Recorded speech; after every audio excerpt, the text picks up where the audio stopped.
Acabamos de ver na aula passada, acabamos de observar a escrita egípcia.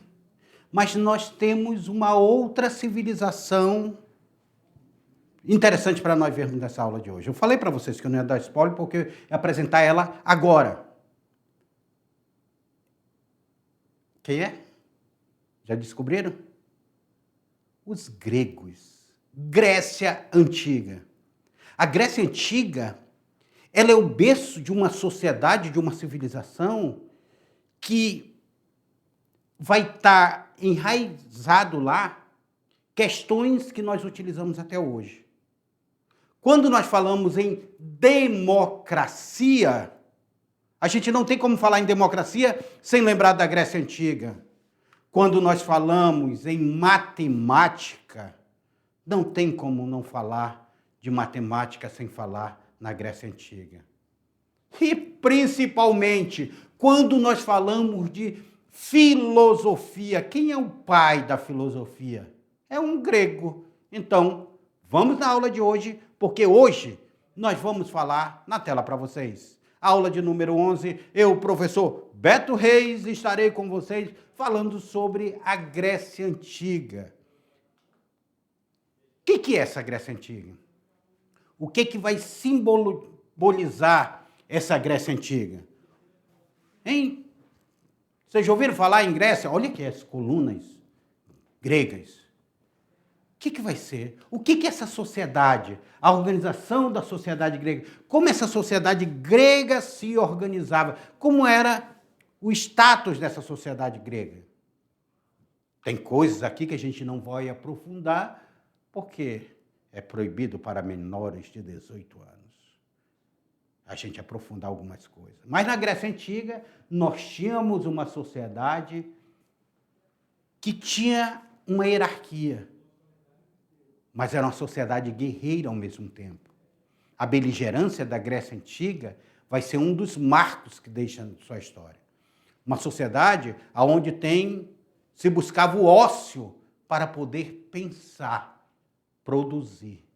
Na tela para vocês, porque a classe da sociedade da Grécia variavam de cidade-estado para outra cidade-estado. Por exemplo, Atenas contava com 3 classes: os cidadãos, os eupátridas. Somente eles possuíam o direito político para participarem da democracia.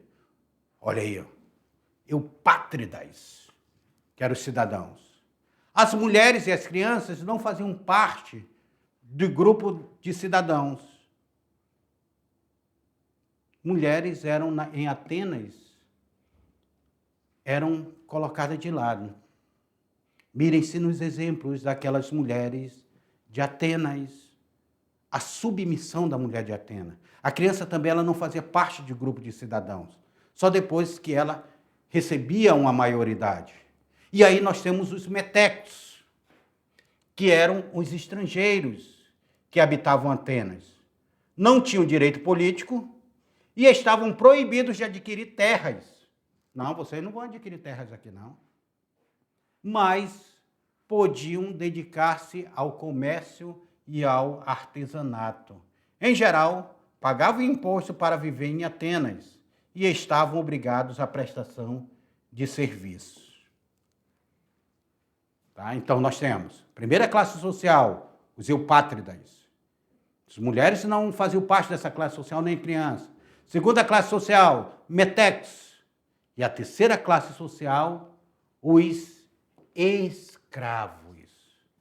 Formavam a grande maioria da população ateniense, pois cada cidadão adulto chegava a existir cerca de 18 escravos para cada cidadão. E os escravos eram considerados propriedade de seu senhor, embora houvesse leis que os protegiam contra excesso de maus tratos. Atenas era um estado que garantia a democracia da minoria às custas da escravidão da maioria. Olha essa frase aí. Garantia a democracia de uma minoria nas custas da escravidão da maioria. Sociedade. Agora tem uma palavra ali que eu chamo a atenção para vocês. Cidade-estado. Você sabe o que é uma cidade-estado? Vem cá, coloca aqui esse mapa aqui comigo. O que vai ser uma cidade-estado? Nós temos cada ponto da Grécia, a Grécia ela não faz, eles não se reconheciam como Grécia, como a nação. Então, quando a gente fala de Creta, de Atenas, de Troia, quando a gente fala dessas cidades, eu estou falando que elas são cidades-estados independentes. Esparta, Coríntios. Então, são cidades-estados, cada uma não dependia da outra, ela tinha seu próprio governante. Não era uma nação formada como nós conhecemos hoje. Hoje existe o país Grécia, não existe? Que envolve vários estados. Naquele momento, não. Existiam cidades que a própria cidade era o próprio estado, de tão importante que era. Um exemplo de cidade-estado que nós temos hoje. Será que hoje nós ainda temos alguma cidade-estado? Temos o Vaticano. O Vaticano é uma cidade que fica dentro de uma outra cidade, porque o Vaticano fica dentro de Roma, e o Vaticano é uma cidade-estado. Ao mesmo tempo que ele é cidade, ele é o próprio estado independente, porque ele está dentro de Roma, mas ele é independente de Roma. Tá? O Distrito Federal, aqui, Brasília, ali o Distrito Federal, está dentro de Goiás, mas é independente de Goiás. Só um exemplo rápido aqui para fazer uma comparação. Não que Brasília seja uma cidade-estado, mas é só uma comparação para vocês entenderem. Tá? Lá, cidade-estado, cada cidade tinha sua importância. E aqui, a Grécia, ela tinha sua parte peninsular. O que é uma península? Cercado de terras por 3 lados e um lado ligado ao continente. A sua parte peninsular. A sua parte insular, que são as ilhas, essa de vermelho aqui, ó, é a parte insular. A Grécia continental, que é essa daqui, verde aqui ligada ao continente, e a Grécia oriental, que vai ser essa Grécia mais voltada para o Oriente. Essa Grécia aqui que está de amarelo, mais voltada para o Oriente, que são jônios, que está relacionado à Ásia Menor. Então, nós temos Grécia peninsular, que é a península aqui, ó, a península do Peloponeso, a Grécia insular, que são essas ilhas gregas, a Grécia continental, essa daqui que está ligada ao continente, e a Grécia oriental, que é esta daqui. Então, esse mundo é esse mundo grego, mas formado por cada uma com a cidade-estado. Dificilmente elas se juntavam. Se tivesse um inimigo comum, elas se juntavam e guerreavam. Alexandre, o Grande, vai ser um dos que vai unificar a Grécia pelas suas conquistas, fazendo um império. Mas vamos na tela para vocês. Olha aí o mapa aí que eu estava mostrando para vocês. Aqui nós temos o Mar Egeu, o Mar Jônio, certo? Aqui nós temos Creta, aqui Esparta, que é cidade muito emblemática do mundo grego. Aí é a península do Peloponeso, fica Micena, Argos, Olímpia, Corinto. Aqui do outro lado, já ligado à Grécia continental, nós temos Atenas, nós temos Tebas, Delfos, Erétria. Vocês já ouviram falar sobre o oráculo de Delfos? Pois é, está relacionado aí. E outras cidades-estados gregas aí. A Grécia continental, essa ligada ao continente, o terreno era acidentado e dificultava as comunicações, contribuindo para o desenvolvimento de uma comunidade isolada, interior do continente europeu, que essa Grécia aqui ligada ao continente. Então tinha muita montanha, difícil, não, nós tínhamos povos que ficavam isolados. Isolados. Eu quero lembrar que a Grécia é próximo da Itália. É por isso que lá na Itália você ainda encontra muito presença do mundo grego, lá no mar Mediterrâneo.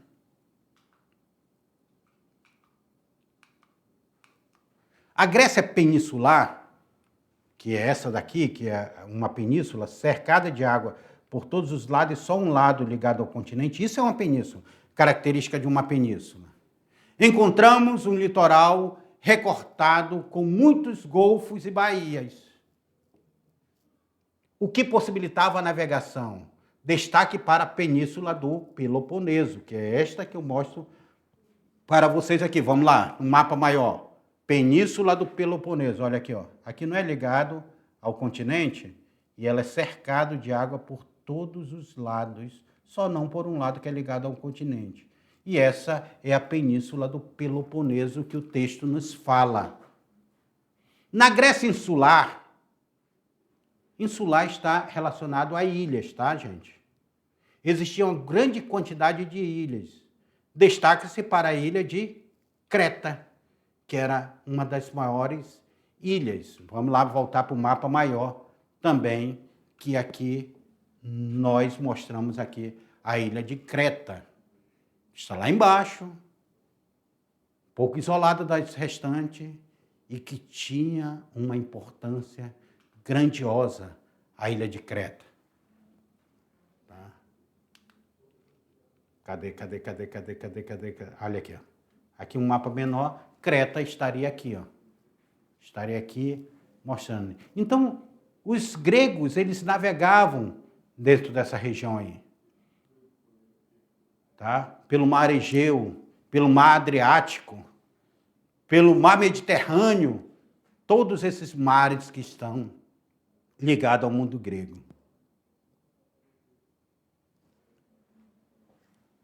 Está comigo. O que é belo para você? O que é beleza? Como é que você olha para uma pessoa e você diz, aquela pessoa é bela? Aquela pessoa tem uma estrutura bela. Vocês sabiam que essa concepção de beleza é uma concepção desenvolvida lá na Grécia Antiga, que nós utilizamos hoje? Durante o período da Idade Média, a concepção de beleza era diferente. Por exemplo, a mulher bela na Idade Média era uma mulher que tivesse protuberância, fosse gorda, fosse grande. Era o belo. Tinha que ter carne.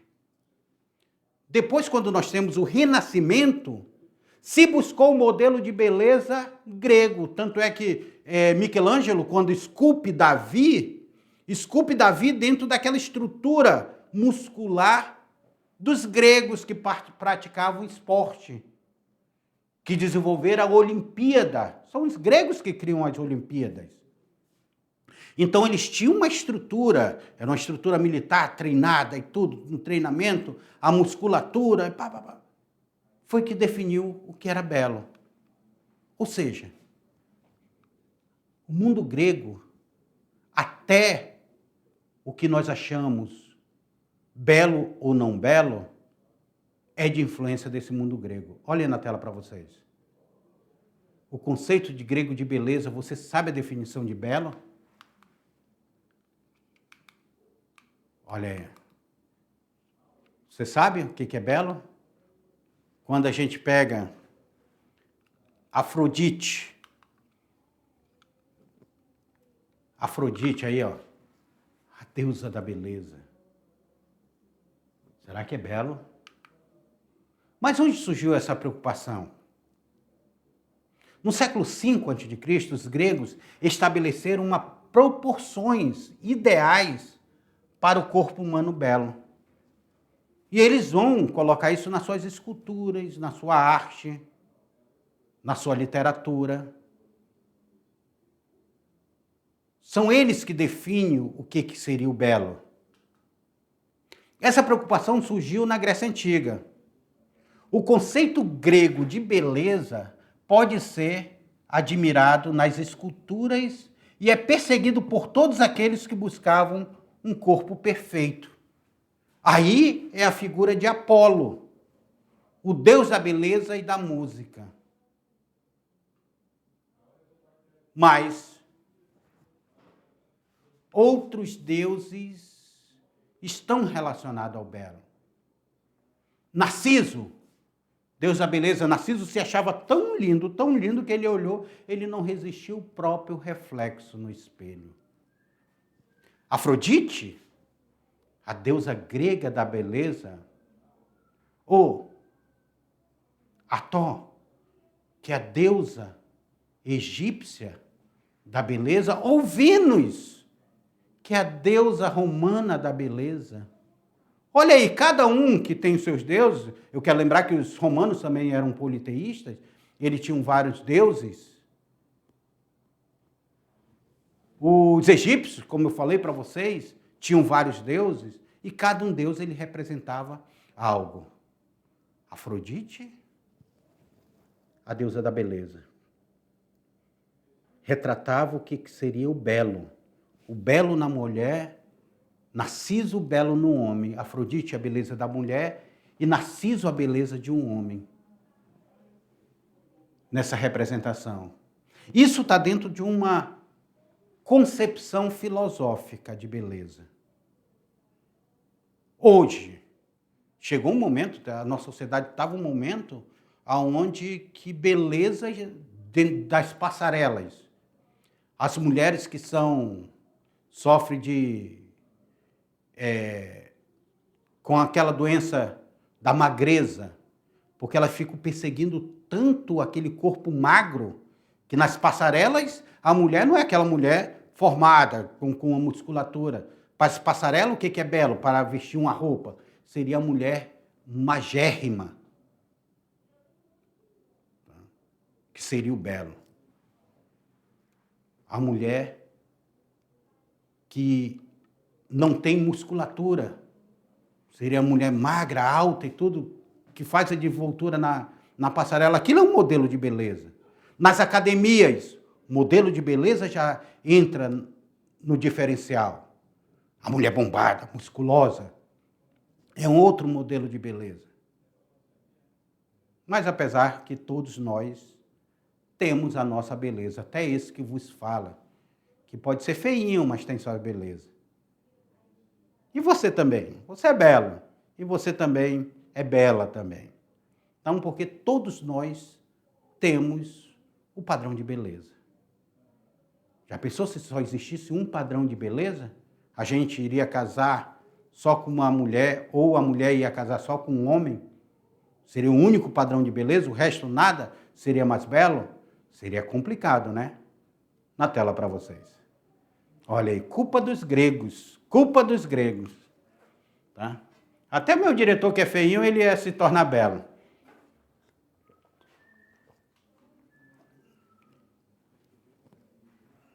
Hedone. Oh, gente, essa daqui é Pessoal, tem como dizer que isso não é um véu caído no rosto dela e no corpo dela? Gente, isso foi esculpido numa pedra. Como é que o artista consegue transformar a pedra de a gente não olhar como pedra, olhar como tecido? E ele esculpe essa pedra. Hedone, que é uma deusa grega. Por fim, temos outras deusas gregas do amor e da beleza. Hedone nasceu da união entre Eros, que é o Cupido, filho de Afrodite, e Psique, sua amante mortal. Olha aí, ó. O Cupido foi até um amante mortal e fez Hedone, essa beleza ímpar. Mas vejam a característica da beleza que é colocada para a mulher. Característica dessa Grécia Antiga. Tá? O que vocês acham? O que foi criado lá na Grécia? Como é que está essa sociedade grega? O que ela cria? Como é que ela vive. Uma das questões criadas na Grécia destaca-se em seus legados a língua, a democracia que nós falamos aqui, ela é criada na Grécia, os Jogos Olímpicos. Falar disso, vocês sabem por quê? Cada círculo desse tem uma cor? E porque são 5 círculos que representam os Jogos Olímpicos? Alguém sabe? Cada um desses círculos representam um continente. Cada um desses círculos. África, Ásia, Europa, América, Oceania. Por isso que são 5 círculos representando os círculos continentes. Mas é na Grécia também que tem o teatro, a literatura, a ciência, a arte. Olha a riqueza que se tem na Grécia. Olha o legado que o mundo grego nos deixou. A arte grega, gente. Quando se deu um renascimento, eles vão buscar lá na Europa, lá na antiguidade grega, vão buscar um modelo de arte grega. A ciência que a Grécia nos deixa, a literatura, o teatro, a comédia, a sátira, os anfiteatros que eram construídos na Grécia, que dá o eco, não precisar nem de alto-falante, eles nos deixam tudo isso. Na tela para vocês. Jogos Olímpicos. Foi na Grécia Antiga, na cidade de Olímpia, que surgiu os Jogos Olímpicos, em homenagem aos deuses. Os gregos também desenvolveram uma rica mitologia. Até os dias de hoje, a mitologia grega é referência nos estudos e livros. Jogos Olímpicos, olha aí, ó. Estão vendo por que não podia entrar mulheres? Porque os homens se degladiavam nus, despidos. E aqui a plateia torcendo para quem iria vencer. Até hoje, quando você vê uma luta de MMA, você sabe que vai surgir lá na Grécia essas competições. Agora, uma das questões mais emblemáticas deixada pelos gregos, a filosofia.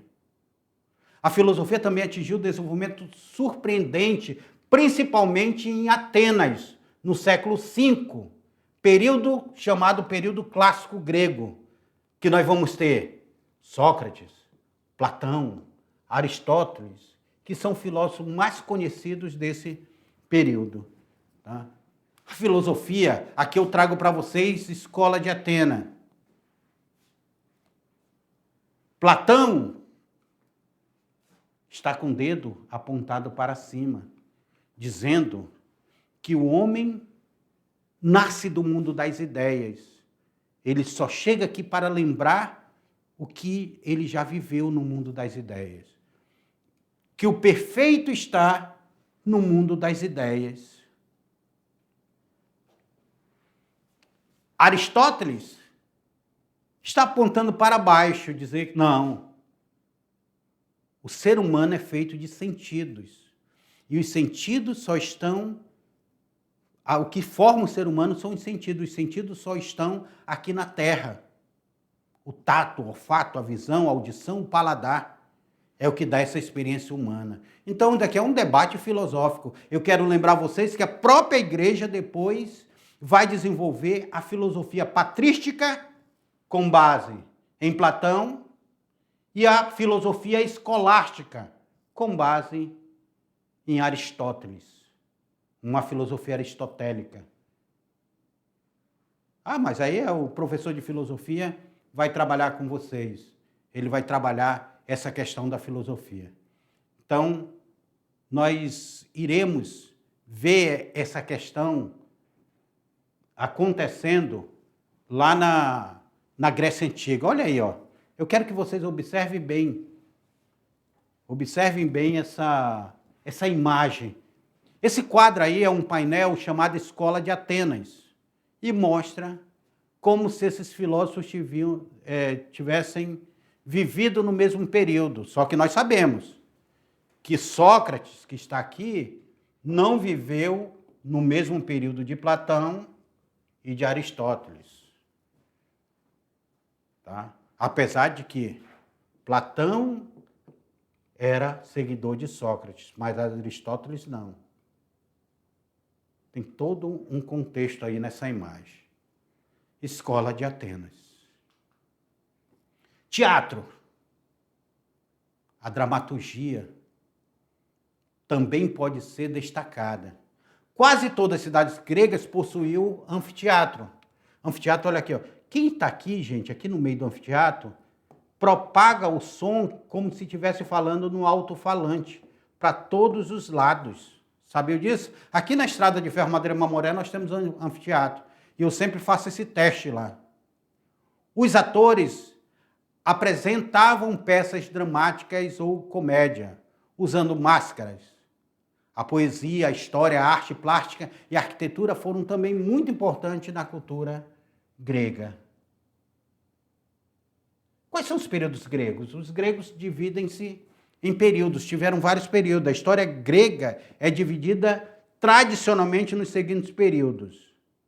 O período micênico ou homérico, que ele vai do século XV ao século VIII antes de Cristo.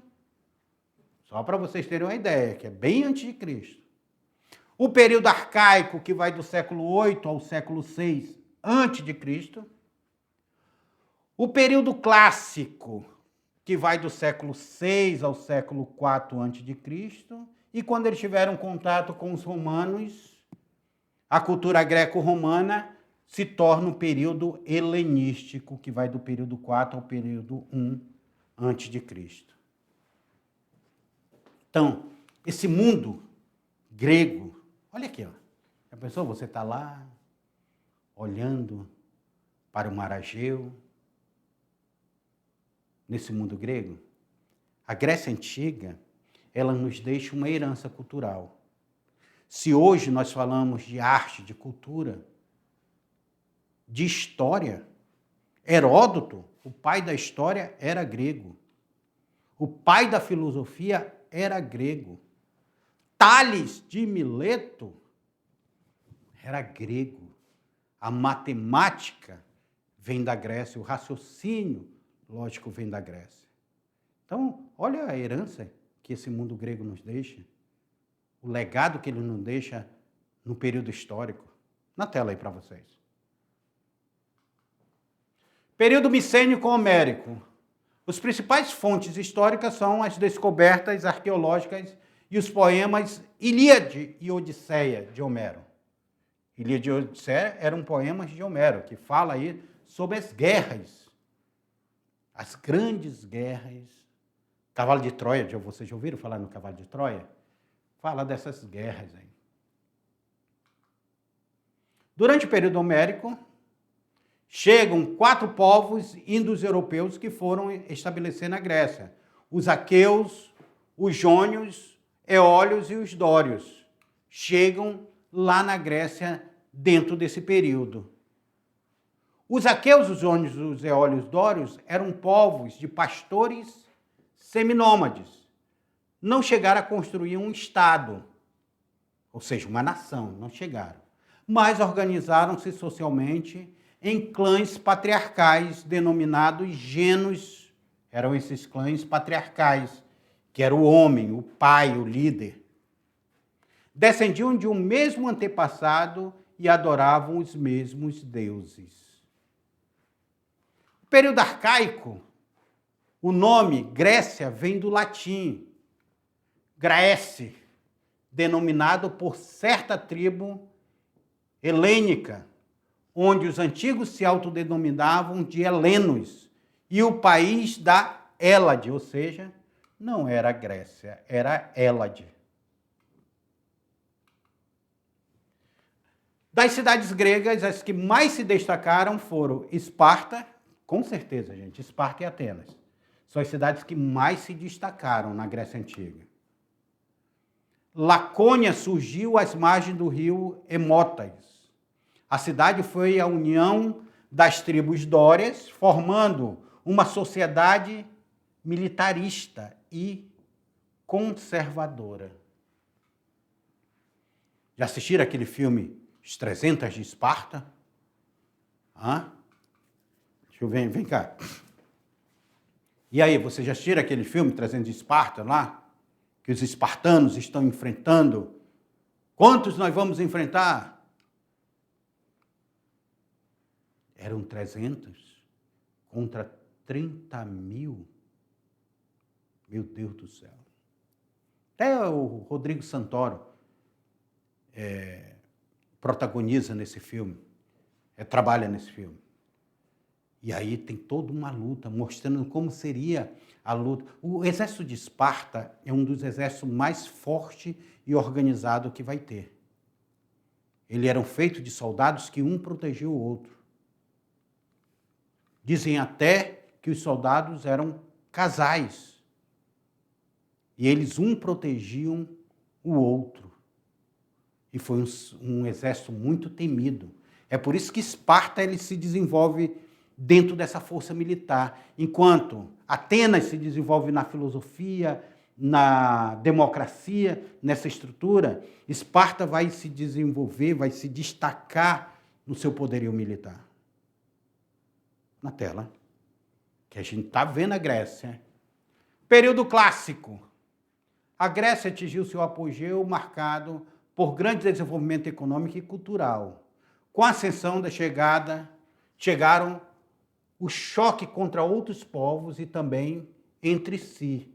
Entre as principais guerras temos as guerras médicas. Guerras médicas, que tem toda essa estrutura nesse período clássico. É no período clássico também que se desenvolve a filosofia.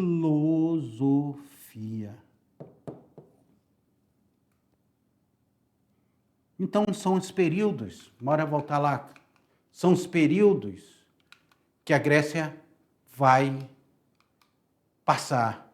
Período micênico, homérico, período arcaico, período clássico, e este período helenístico vai ser o momento que a Grécia vai ter contato com o Império Romano, quando Roma domina a Grécia. E eu separei para vocês aqui, eu separei um material complementar, lembrando, leiam esse material complementar. A Grécia Antiga, produzido por Daniel Neves da Silva, aí eu preparei para vocês se aprofundarem mais sobre a Grécia Antiga. Então, leiam esse material, olha aí, ó. Já está impresso aí. Eu já mandei para vocês aí em forma de texto. A professora pode baixar para vocês ou vocês podem imprimir, tá bom? Mas leiam esse material, porque conhecer a Grécia não é só conhecer o passado, é nós entendermos o presente, entender o teatro, entender a filosofia, entender conceitos como é o conceito de beleza, o conceito de liberdade, entender a sociedade que se forma hoje. É impressionante como ela tem o seu berço neste mundo grego, egípcio, romano, judaico. Antiguidade, ela traz o berço da civilização que existe hoje dentro dessa sociedade.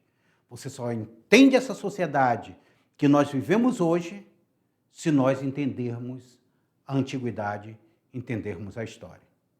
Até a próxima aula.